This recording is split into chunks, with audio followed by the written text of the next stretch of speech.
Най-опасният човек в света не е Путин, не е Ким Чен Ун, не е и Пабло Ескобар, дори не е и някой от главорезите от Втората световна война. Най-опасният човек в света е много по-опасен от тях. Той буквално е стопил човечеството с над 10% и е отговорен за над 100 милиона жертви. И не просто е притежавал само една държава, а е притежавал половината свят, като другата половина от света се е страхувала от него. Богатството му се оценява на трилиони долари, а властта му оставя отпечатък върху историята на човечеството завинаги. Имало е стотици жени и над 16 милиона души в днешно време носят неговото ДНК. И именно това е императора Чингис Хан. Страшилището, най-големия завоевател на всички времена. Монголската империя по негово време е била най-голямата империя съществувала някога, дори до ден днешен. Била е цели 24 милиона квадратни километра.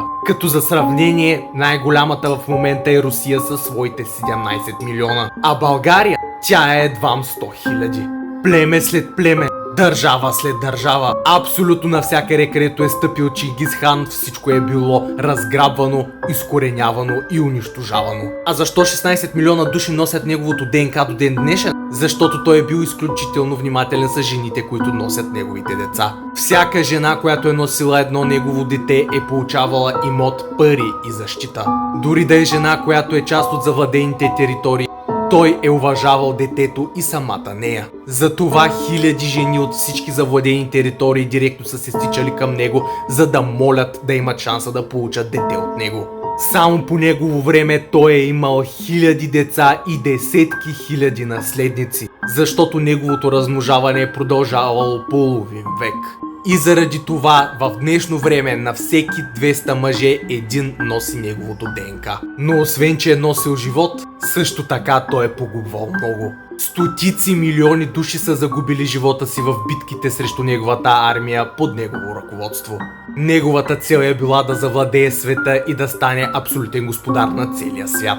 Добре, че не му е стегнало времето тук на земята. Благодарение на тези завоевания също той носи титлата най-богат човек на земята на всички времена. Цялото богатство, което е натрупал в плячкосвания и ограбвания на днешни дни се оценява на над 120 трилиона долара. Или по записките на неговите придворни счетоводители над 1 милион тона злато. А освен че е имал толкова много тонове злато, той е и раздавал на своите войници, както и на своите поданици. Затова абсолютно всички са го уважавали и са му били верни. Но владичеството му приключва, когато е бил на 65 години от прободна и инфектирала се рана от стрела. Той си остава най-великият и богат човек на абсолютно всички времена. Но най-интересното е, че в момента Монголия е една от най-обезлюдените държави в света. В днешни дни Монголия е огромна територия, 1,6 милиона квадратни километра, но само с 3 милиона души население. Картинката е абсолютно парадоксална. Ако ви харесват такива клипове, харесайте клипа, абонирайте се за канала и споделяйте с приятели, за да могат и те да се шокират.